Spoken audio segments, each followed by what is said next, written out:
ఇవాళ సంపూర్ణ చంద్రగ్రహణం రాత్రి 9:56 ప్రారంభమై అర్ధరాత్రి 1:26 గ్రహణం ఉండబోతోంది. అప్పటిదాకా శతాభిష నక్షత్రం కుంభరాశిలో చంద్రగ్రహణం ఏర్పడబోతుంది.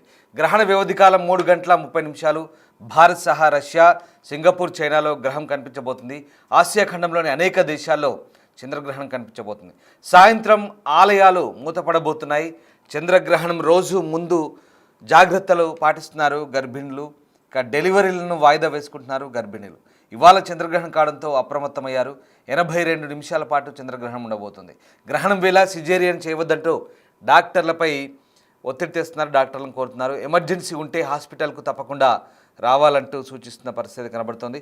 సో మొత్తం మీద ఇవాళ సంపూర్ణ చంద్రగ్రహణం ఏర్పడబోతోంది. ఇక సంపూర్ణ చంద్రగ్రహణం సంబంధించి భాద్రపద పౌర్ణమి రోజున రాహుగ్రస్త చంద్రగ్రహణంగా దీన్ని చెప్తున్నారు. ఈ గ్రహణం మనకు విశేషంగా శతభిష నక్షత్రంలో కుంభరాశిలో ఏర్పడబోతుంది. ఇక రాత్రి 9:56 ప్రారంభమై అర్ధరాత్రి 1:26 వరకు ఉంటుందంటూ ఆధ్యాత్మికవేత్తలు, పంచాంగకర్తలు చెప్తున్నారు. గ్రహణ వ్యవధి కాలం 3:30 ఉంటుందంటున్నారు. అలాగే రాత్రి 11:42 గ్రహణ మధ్యస్థ కాలం అంటున్నారు. ఈ చంద్రగ్రహణం ఆసియా ఖండంలో అనేక దేశాల్లో కనపడబోతోంది. భారతదేశం పైన దీని ప్రభావం ఉందన్నారు. అలాగే సూతకాలం, ఏ రాశి వారు గ్రహణం చూడకూడదనే అంశాలతో పాటు ఇక ఏ రాశులపై ఎలాంటి ప్రభావం చూపుతుందనే దానిపై ఒక ఆసక్తికర చర్చ అయితే సాగుతుంది. అంటే ఈ రాశులు, జాతక చక్రాలు లేదా గ్రహణ ఫలితాలపై నమ్మకాలు ఉన్న వాళ్ళు ఆయా అంశాలకు సంబంధించి సెర్చ్ చేయడం మొదలు పెడుతున్నారు. సో చంద్రగ్రహణం అనేది ఒక ఆసక్తికరంగా మారుతుంది. అండ్ ఈసారి చంద్రగ్రహణం సంపూర్ణంగా ఏర్పడబోతుంది. ఈ సంపూర్ణ చంద్రగ్రహణం సంబంధించి కూడా కొన్ని జాగ్రత్తలు కూడా చెప్తున్నారు. ఏపీ, తెలంగాణలో కూడా ఆలయాలు మూసివేస్తున్న పరిస్థితి కనబడుతోంది. సో ఒక రకంగా ఇది పూర్తిగా ఎరుపు రంగులో ఉంటుంది, ఎరుపు వర్ణంలో ఉంటుంది. అందుకే దీన్ని బ్లడ్ మూన్ అంటారు. భారత్లో ఇది సంపూర్ణంగా ఏర్పడబోతోంది. బ్లడ్ మూన్గా ఎరుపు రంగులో దర్శనమివ్వబోతున్నారు చందమామ. భారతదేశంలో అన్ని ప్రధాన నగరాల్లో వీక్షించే అవకాశం ఉంది. రాత్రి 11 గంటల నుంచి దాదాపు 82 నిమిషాల పాటు పూర్తి గ్రహణ దశ ఉంటుంది. ప్రత్యేక పరికరాలు ఏమి లేకుండా కూడా డైరెక్ట్గా చూడొచ్చు, నేరుగా చూసే వీలుంది. వాతావరణం అనుకూలిస్తే కనుక అద్భుతంగా ఎరుపు వర్ణంలో చందమామ కనిపించబోతున్నారు. అదిగో మీరు స్క్రీన్ మీద చూస్తున్నారు కదా, అలాగే ఎర్రగా ఉంటుంది. బ్లడ్ మూన్ అంటే రక్తంతో తడిసిన చందమామ లాగా బ్లడ్ మూన్ లాగా ఉంటుంది. రేపు ఆకాశంలో ఇవాళ ఇది అద్భుతమైన ఒక అరుదైన దృశ్యం ఆవిష్కృతం కాబోతోంది. ఆదివారం రాత్రి చంద్రుడు ఎరుపు రంగులో అంటే బ్లడ్ మూన్లో దర్శనమివ్వబోతున్నాడు. ఇక సంపూర్ణ చంద్రగ్రహణం. ఈ ఖగోళ అద్భుతాన్ని భారతదేశంలోని చాలా ప్రాంతాల నుంచి వీక్షించే అవకాశం ఉండడంతో ప్రజలు, ఖగోళ ప్రియులు ఆసక్తిగా ఎదురుచూస్తున్నారు. వాతావరణం అనుకూలిస్తే కనుక ప్రపంచ జనాభాలో దాదాపు 85% వరకు మంచి ఈ అద్భుత దృశ్యాన్ని వీక్షించవచ్చంటూ నిపుణులు అంచనా వేస్తున్నారు. సో 85% మంది ప్రపంచంలో దీన్ని చూడొచ్చంట. సో చంద్రగ్రహణం అనేది సూర్యుడు, భూమి, చంద్రుడు ఒకే సరళ రేఖపై వచ్చినప్పుడు సంభవిస్తుంది. సూర్యుడి కాంతిని భూమి అడ్డుకోవడం వల్ల భూమి నీడ చంద్రుడిపై పడుతుంది. దీన్నే చంద్రగ్రహణం అంటారు. సో చంద్రుడు పూర్తిగా భూమి నీడ అంటే అంబ్రాలోకి ప్రవేశించినప్పుడు సంపూర్ణ చంద్రగ్రహణం ఏర్పడుతుంది. ఈ సమయంలో భూమి వాతావరణం గుండా ప్రసరించే సూర్యకాంతి వంగి చంద్రుడిపై పడుతుంది.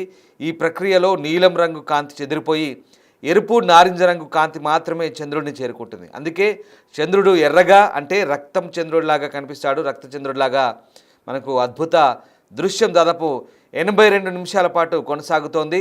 సో భారత కాలమాన ప్రకారం ఇవాళ రాత్రి 8:57 పాక్షిక నీడ పెనుంబ్రాల్ దశతో ప్రారంభమవుతుంది. అయితే స్పష్టమైన మార్పులు మాత్రం 9:57 పాక్షిక గ్రహణం మొదలైనప్పటి నుంచి కనిపిస్తాయి. అసలైన అద్భుతం రాత్రి 11 గంటలకు సంపూర్ణ గ్రహణం ప్రారంభంతో మొదలవుతుంది. సరిగ్గా చంద్రుడు పూర్తిగా ఎర్రగా మారడం మొదలవుతుంది రాత్రి 11 తర్వాత. అలాగే రాత్రి 11:41 గ్రహణం గరిష్ట స్థాయికి చేరుకుంటుంది. అంటే చంద్రుడు అత్యంత ఎర్రగా కనిపించే సమయం అది. ఇక 12:22 సంపూర్ణ గ్రహణం ముగుస్తుంది. అలాగే రాత్రి 1:26 పాక్షిక గ్రహణం ముగింపు ఉంటుంది. రాత్రి 2:25 కంటే తెల్లవారుజామున గ్రహణం పూర్తిగా ముగుస్తుంది. అంటే చంద్రుడి పూర్తి ఎరుపు రంగులో చూసేందుకైతే రాత్రి 11 గంటల నుంచి ఉదయం 12 గంటల 22 నిమిషాల మధ్య అత్యంత అనువైనది. నిజంగా చెప్తున్నాం, ఇది చాలా అద్భుతమైన దృశ్యం. ఒక్కసారి బిగ్ టీవీ వ్యూవర్స్ అందరికి కూడా చెప్తున్నాం, ఇలాంటి ఖగోళ అద్భుతాలు చాలా అరుదుగా వస్తుంటాయి. చాలామంది చూడడానికి ఆసక్తి చూపిస్తున్నారు. మీరు కూడా మిస్ కాకుండా రాత్రి 11 గంటల తర్వాత ఈ అద్భుతమైన చంద్రగ్రహణం ఖగోళాన్ని ఆకాశంలో వీక్షించండి. అరుదుగా వచ్చే అవకాశాన్ని అవసరమైతే ఇవాళ ఒకరోజు కాస్త లేటుగా పడుకున్నా పర్వాలేదు, ఈ గ్రహణాన్ని చూసి రాత్రి 11 గంటల తర్వాత, ఎందుకంటే ఇలాంటి అద్భుత ఖగోళ అద్భుతం అనేది చాలా అరుదు. బ్లడ్ మూన్, ఎరుపు నారింజ రంగులో చంద్రుడు పూర్తిగా మారిపోతే ఒకసారి ఊహించుకోండి ఎలా ఉంటుందో. చూడండి, అదిగో ఆ ఊహాజనిత చిత్రం అది. ఇది బ్లడ్ మూన్గా చెప్తారు. సో ఆ రకంగా ఇవాళ కనబడబోతోంది. ఇక హైదరాబాద్, ఢిల్లీ, ముంబై, చెన్నై, బెంగళూరు, కోల్కత్తా ఇలాంటి ప్రధాన నగరాల్లో ఈ గ్రహణం కనిపిస్తోంది. అయితే నగరాల్లోని కొంత కాంతి కాలుష్యం, దుమ్ము, ధూళి వీక్షణకు ఆటంకం కలిగించవచ్చు. అత్యంత స్పష్టంగా అద్భుతంగా ఈ దృశ్యాన్ని చూడాలంటే కనుక నగరం వెలుపల గాలిలో తేమ తక్కువగా ఉండే, ఆకాశం నిర్మలంగా ఉండే ప్రదేశాలు అయితే ఉత్తమంగా చెప్తున్నారు. హిమాచల్ ప్రదేశ్లోని స్పితి వ్యాలీ, లదాఖ్లోని మబ్రా వ్యాలీ, అలాగే రాజస్థాన్లోని సరిస్కా, గుజరాత్లోని రాన్ ఆఫ్ కడ్, అలాగే కర్ణాటకలోని కూర్గ్ వంటి ప్రదేశాలు ఈ ఖగోళ అద్భుతాన్ని వీక్షించడానికి అద్భుతంగా ఉంటాయంటూ శాస్త్రవేత్తలు అంచనా వేస్తున్నారు. అయితే సూర్యగ్రహణంలా కాకుండా చంద్రగ్రహణాన్ని నేరుగా కళ్ళతో చూడడం పూర్తిగా సురక్షితం, ఏం ఇబ్బంది లేదు, ఎలాంటి అపోహలు అక్కర్లేదు, డైరెక్ట్ చూడొచ్చు, ఎలాంటి ప్రాబ్లం లేదు. ఎందుకంటే ఇది సూర్యగ్రహణంలాగా కాదు, కళ్ళకు ఎలాంటి ఇబ్బంది ఉండదు, నేరుగా చూడొచ్చు, ఎలాంటి ఆపద లేదు. అలాగే ఎలాంటి ప్రత్యేక కళ్ళద్దాలు కూడా అవసరం లేదు. ఇక బైనాక్యులర్లు లేదా టెలిస్కోప్ ద్వారా చూస్తే చంద్రుడి ఉపరితలంపై మార్పులు మరింత స్పష్టంగా కనిపిస్తాయి. బైనాక్యులర్ పెట్టుకొని చూస్తే చంద్రుడి మీద కొన్ని మార్పులు జరుగుతుంటాయి కదా, అక్కడ ఏం జరుగుతుందో కూడా ఆ టెలిస్కోప్ ద్వారా చూస్తే మరింత స్పష్టంగా కనిపిస్తాయని చెప్తున్నారు. సో ఫోటోగ్రఫీపై ఆసక్తి ఉన్నవారు ఈ ట్రైపాడ్ ఉపయోగించి కెమెరాతో అద్భుతమైన ట్రైపాడ్ యూజ్ చేసి ఫోటోగ్రఫీ మీద ఆసక్తి ఉన్న వాళ్ళు ట్రైపాడ్తో కెమెరాతో ఈ అద్భుతమైన దృశ్యాలను బంధించవచ్చు. అలాగే ఇక స్టెల్లారియం, స్కై సఫారీ వంటి స్మార్ట్ ఫోన్ యాప్ల సహాయంతో కూడా ఆకాశంలో చంద్రుడి కదలికలను సులభంగా గమనించవచ్చు అంటూ కొన్ని నివేదికలు కూడా చెప్తున్నాయి. రైట్, మొత్తం మీద ఇవాళ సంపూర్ణ చంద్రగ్రహణం ఏర్పడబోతోంది. ప్రపంచ నలుమూలల దేశ విదేశాల్లో జరిగే పరిణామాలు మొత్తం ఇవాళ కూడా దేశ విదేశాల్లో అందరూ కూడా వీక్షించే అవకాశం ఉంది. సో ఆ రకంగా పూర్తిగా ఇవాళ సంపూర్ణ చంద్రగ్రహణం అయితే ప్రపంచవ్యాప్తంగా కూడా దాదాపుగా 85% మంది వీక్షించేందుకైతే ఛాన్స్ ఉన్నట్టుగా చెప్తున్నారు. సో మొత్తం మీద అయితే ఇక్కడ ఈ గర్భిణీలకు సంబంధించి అయితే కొన్ని సెంటిమెంట్లు కూడా ఉన్నాయి. ఇవాళ సంపూర్ణ చంద్రగ్రహణం ఏర్పడబోతున్న నేపథ్యంలో పూర్తిగా ఆలయాలన్నీ మూసివేస్తున్నారు. ఆలయాలన్నీ మూసివేసి మళ్ళీ రేపు ఉదయం తెరిచి సంప్రోక్షణ కూడా జరుపుతారు. అయితే గర్భిణీలు మాత్రం ఇవాళ బయటికి వెళ్ళొద్దంటూ కొన్ని సూచనలు అయితే ఉన్నాయి. చంద్రగ్రహణ సమయంలో ముఖ్యంగా ఈ సూతక కాలంలో అంటే గ్రహణానికి ముందు తర్వాత గర్భిణీ స్త్రీలు, చిన్నపిల్లలు, వృద్ధులు బయటకు వెళ్ళకపోవడం మంచిదని చెప్తున్నారు. ఎందుకంటే ముఖ్యంగా గర్భిణీ స్త్రీలు గ్రహణ సమయంలో బయటకు వెళ్ళొద్దని చెప్తారు. గ్రహణ సమయంలో చంద్రుడిని చూడడం వల్ల కడుపులోని బిడ్డకు హానికరం అంటూ కొంతమంది నమ్ముతుంటారు. మరి నమ్మే వాళ్ళకి ఇలాంటి ఖచ్చితంగా నమ్మాల్సిందే, నమ్మని వాళ్ళకు దానికి వాళ్ళ విచక్షణ బట్టి ఆధారపడి ఉంటుంది. సో గ్రహణ సమయంలో పూజలు చేయొద్దంటారు. ఆర్థిక భావోద్వేగ నిర్ణయాలు తీసుకోకుండా ఉండండి. గ్రహణ సమయంలో మనస్సును ప్రశాంతంగా ఉంచుకోవడానికి ప్రయత్నించండి. ముఖ్యమైన నిర్ణయాలు తీసుకోవద్దు. ఇంట్లోని అన్ని వస్తువులపై దర్భలను లేదా తులసి దళాలను వేసుకుంటే మంచిదంటూ చెప్తున్నారు. సో దైవ నామస్మరణ, ధ్యానం చేయడం చాలా మంచిది, మనసును ప్రశాంతంగా ఉంచడంలో ఇది సహాయపడుతుందంటూ చెప్తున్నారు. సో ఇవన్నీ కూడా కొంతమంది ఆధ్యాత్మిక అంశాల పరంగా పాటించే వాళ్ళకి ఈ అంశాలు వర్తిస్తాయి. దయచేసి కొంతమంది మరి ఈ విషయంలో అందరికీ ఇది అంటే ఆలోచించే వాళ్ళకి, ఆ రకంగా ఆలోచించే వాళ్ళకి, దైవపరంగా ఆధ్యాత్మిక పరంగా ఆలోచించే వాళ్ళకి ఖచ్చితంగా ఈ అంశాలు పాటించే ఛాన్స్ ఉంది. రైట్, ఇక్కడ మరొక విషయం ఏంటంటే పర్టికులర్గా గర్భిణీ విషయాలకు వస్తే కనుక చాలా క్లియర్గా చంద్రగ్రహణం రోజు గర్భిణులు కొన్ని తప్పులు చేయకూడదు అంటారు. ముఖ్యంగా బయటికి వెళ్ళకూడదు. హిందూ సాంప్రదాయాల ప్రకారం గర్భిణులు కొన్ని జాగ్రత్తలు పాటించాలి. జ్యోతిష్యుల ప్రకారం కూడా గర్భిణీలు ఈ జాగ్రత్తలు తీసుకోవాలని చెప్తున్నారు. సైన్స్ పరంగా అయితే సూర్యుడు చంద్రుల మధ్య భూమి అడ్డంగా వెళ్ళినప్పుడు చంద్రుడిని వెలుగును అడ్డుకుంటుంది, అదే చంద్రగ్రహణం అని చెప్తాం. సో ఆ రకంగా ఇక్కడ ఈ అరుదైన సంఘటనకు హిందూ సంస్కృతిలో ప్రత్యేక ప్రాముఖ్యత ఉంది. అయితే సైన్సు ఇటు సెంటిమెంటు రెండు శాస్త్రము అంటే హిందూ శాస్త్రాలు మాత్రం గర్భిణులు అంటే ప్రెగ్నెంట్ ఉమెన్స్ జాగ్రత్తగా ఉండాలి. గ్రహణం రోజు తల్లి బిడ్డ ఇద్దరిని ప్రభావితం చేస్తుంది నమ్ముతారు. సో ఈ రకంగా ఈ ఆదివారం అంటే ఇవాళ సంపూర్ణ చంద్రగ్రహణం ఏర్పడబోతుంది. ఇక హిందూ శాస్త్రాలు నమ్మేవారు గర్భిణులు ఎలాంటి జాగ్రత్తలు తీసుకోవాలనేది ఒక్కసారి చూస్తే కనుక వాస్తవానికి హిందూ నమ్మకాల్లో చంద్రుడి మాతృత్వం సంతానోత్పత్తికి సంబంధించింది. సో చంద్రగ్రహణ సమయంలో చంద్రుని శక్తిలో వచ్చే మార్పులు గర్భిణీ స్త్రీలు పుట్టబోయే శిశువుల ఆరోగ్యంపై ప్రభావం చూపుతాయని భావిస్తారు. ఇద్దరిని రక్షించుకోవడానికి కొన్ని తరాలుగా కొన్ని ప్రత్యేక పద్ధతులు ఆచారాలు పాటిస్తున్నారు. సో ఈ ఆచారాలకు సైంటిఫిక్ ప్రూఫ్ అయితే లేదు, బట్ ఇవి ఎమోషనల్ కంఫర్ట్ అందిస్తున్నాయి. మళ్ళీ చెప్తున్నాను, వ్యూవర్స్ అడ్వైస్, మీకు ఈ అడ్వైస్ చెప్తున్నాము.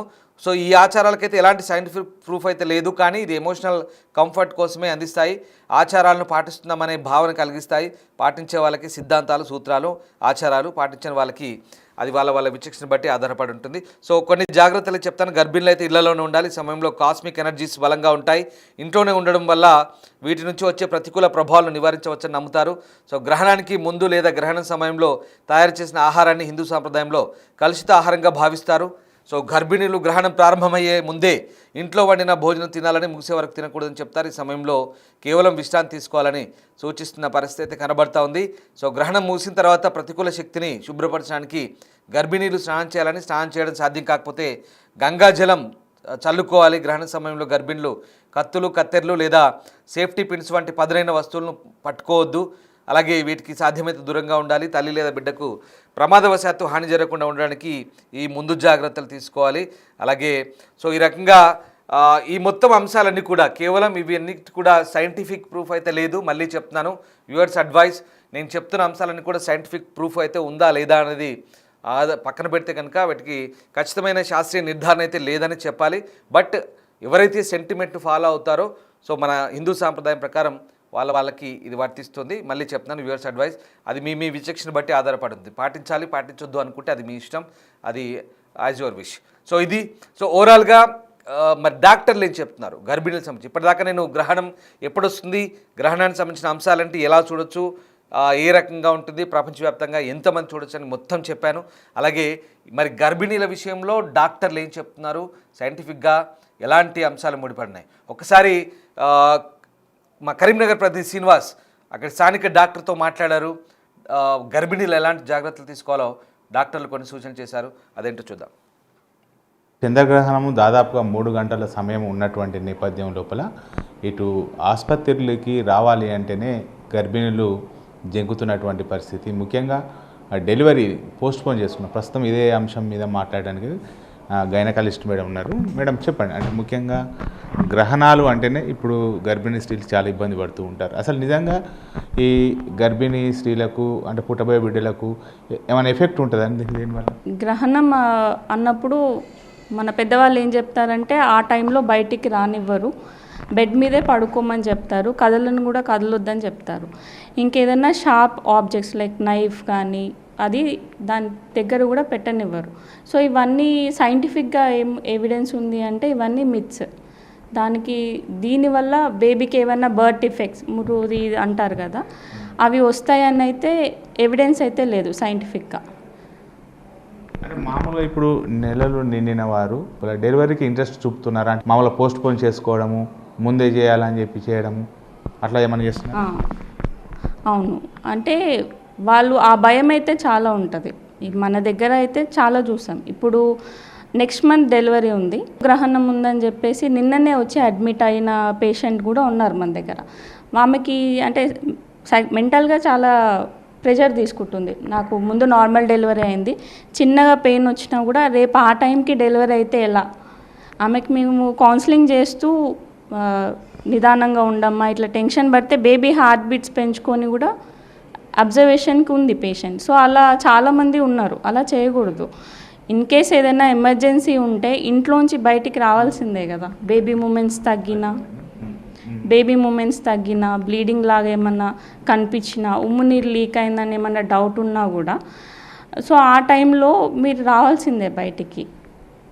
ఆ షాడోస్ మీద పడతాయి, బేబీకి ఏదైనా ఎఫెక్ట్ అవుతుంది అంటూ చూసుకుంటే దానికన్నా రాకుండా ఉండడం వల్ల ఇబ్బంది పడ్డ వాళ్ళు చాలా ఉన్నారు. మామూలుగా అంటే చంద్రగ్రహణం పట్టేటువంటి 3 గంటల సమయం లోపల అంటే ఒకే సైడు పడుకోవడము అట్లా కదలవద్దు అని చెప్పి కొన్ని రిస్ట్రిక్షన్స్ కూడా పెద్దలు పెడుతూ ఉంటారు. అలా 3 గంటలు కదలకపోవడం వల్ల ఏమన్నా అంటే గర్భిణీ స్త్రీలకు ఎఫెక్ట్ ఉంటుంది? ఉంటుంది. అంటే మజిల్ స్పాజమ్ అన్నవి కామన్గానే, అంటే మజిల్ పట్టేయడం అన్నది కామన్గానే చూస్తుంటాం మనం.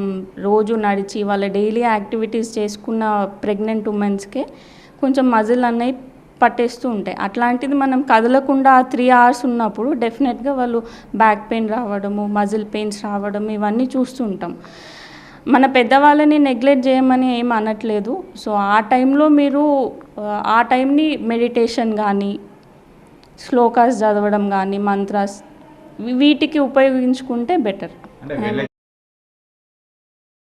7వ తారీఖు భాద్రపద పూర్ణిమ పరమ పవిత్రమైన గ్రహణం కూడా ఏర్పడింది. రాహుగ్రస్త చంద్రగ్రహణం. అసలు గ్రహణమే చాలా గొప్పది. గ్రహణమును పర్వదినము అంటారు. పూర్వకాలంలో గ్రహణం వచ్చినప్పుడు పట్టు స్నానము, విడుపు స్నానము అని 2 స్నానాలు ముందు చేసేవారు. అనగా 9 గంటల 15 నిమిషములకు గ్రహణం పడితే ఆ సమయంలో స్నానం చేయాలి. నిజానికి నదులలో స్నానం చేయటం చాలా అదృష్టం. నది కానీ, నదము కానీ, సముద్రం కానీ, చెరువు కానీ. కానీ రాత్రిపూట నదులలో అడుగు పెట్టకూడదని ఒక కఠోర నియమం ఉన్నది. అందువల్ల రాత్రి 9:15కి ఏం చేయాలన్నమాట, గ్రహణం పట్టినప్పుడు వాళ్ళ ఇళ్లల్లోనే తలారా స్నానం చేసి తుడుచుకుని మళ్ళీ గ్రహణం విడిచిపెట్టేదాకా 1:15 దాకానో గురువుల ద్వారా పొందిన మంత్ర ఉపదేశం ఉంటుందే దానిని అనుష్ఠానం చేయమన్నారు. గ్రహణ సమయంలో ఒకసారి మంత్రజపం చేస్తే సహస్ర సమం 1000 సార్లు చేసిన దానికి సమానం అవుతుంది. ఉదాహరణకు ఒక ఆయన వ్యూహలక్ష్మి మంత్రాన్ని ఉపదేశం పొందాడు. ఓం శ్రీ ఓం నమః పరమలక్ష్మ్యై విష్ణు వక్షస్థితాయై రమాయై ఆశ్రిత తారకాయై నమో వన్నిజాయే నమః ఈ మంత్రాన్ని గురువు ద్వారా పొందాడు. అది 1000 సార్లు చేస్తే కానీ 1000 సార్లు చేసిన ఫలితం రాదు. ఈ 1000 సార్లులో కనుక మనస్సు చెదిరిపోతే ఆ చెదిరిపోయినప్పుడు చేసిన జప ఫలితం కూడా మనకి రాదు. ఎంతవరకు మనస్సు లగ్నం చేసి జపం చేస్తే అంతవరకే ఫలితం. కానీ గ్రహణం నాడు ఒక్కసారి మంత్ర జపం చేస్తే ఒక్కొక్కసారి చేసినటువంటి జపం 1000 సార్లు జపం చేసిన మహాఫలితం ఇస్తుంది. కనుక గ్రహణ సమయంలో జపం చేయమన్నారు. అందుకని గ్రహణం కోసం ఎదురు చూసేవారు ఋషులు. ఈ సమయంలో గాయత్రి మంత్రానుష్ఠానమో, సూర్యమంత్రమో, విష్ణు మంత్రమో, శివమంత్రమో, వ్యూహలక్ష్మి మంత్రమో, వసుధా మంత్రమో, పంచదశియో, షోడశాక్షరియో ఏదో ఒకానొక దివ్య మంత్రాన్ని విడిచిపెట్టకుండా ఎడతెరపి లేకుండా జపం చేస్తే ఆ జపం వల్ల వచ్చే ఫలితం ఇంతింతని చెప్పడానికి బ్రహ్మదేవుడి వల్ల కూడా కాదు. అటువంటి పరమ పవిత్ర దివసం పర్వదినం 7వ తారీఖు నాడు వస్తున్నది. రాత్రిపూట గనక మనం అక్కడికి వెళ్ళి స్నానం చేయలేం. ఇక 1:15 దాకా ఎంతో కొంత జపం చేసుకోండి. ప్రొద్దుటే అందరం కలిసి ఆ గోమతికి ఎడతాం. గోమతిలో సంకల్పపూర్వకంగా స్నానం చేతురు. కానీ మహాత్ములైన వేద పండితులు వచ్చారు. ఇందులో ఒక ఆయన ఋగ్వేద పండితుడు కశ్యప్ గారు, ఆ రెండో ఆయన యజుర్వేద పండితుడు. దీంతోపాటు సంతోష్ కుమార్ ఘనపాటిని కూడా పిలిపిస్తున్నాం. ఆయన ఋగ్వేద ఘనపాటి, పైగా ఆయన కూడా ఆ రోజు వస్తాడు. ఇంతమంది మన పక్క నుండి సంకల్పం చెబుతూ ఉంటే గురు సన్నిధిలో పరమ పవిత్రమైన గోమతిలో స్నానం చేయటం అంటే ఎన్ని జన్మల పుణ్యమో ఒక్కసారి ఆలోచించండి. పైగా ఋగ్వేదములో, ఏ వేదంలో? ఋగ్వేదములో గోమతీ నది గురించి చెప్పారు. నేను ఆ మంత్రాన్ని మీ అందరికీ వాట్సాప్లో పెట్టమని పెట్టారా? నైమిశారణ్య మహాత్మ్యం అనే పుస్తకం మీకు రాకపోతే అశోక్ గారిని అడగండి. గురువుగారు 1999లో రాసిన ఒక పుస్తకం ఉన్నది, ద్వాదశారణ్య మహాత్మ్యం. అందులో నైమిశారణ్య మహాత్మ్యం కూడా రాశాను. అందులో వరసగా 7 నదుల గురించి ఋగ్వేదంలో చెప్పారు. ఆ 7 నదుల్లో గోమతి, కుభయ, సింధు మొదలైన నదులు. అందులో గోమతి గురించి చెప్పారు ప్రత్యేకంగా.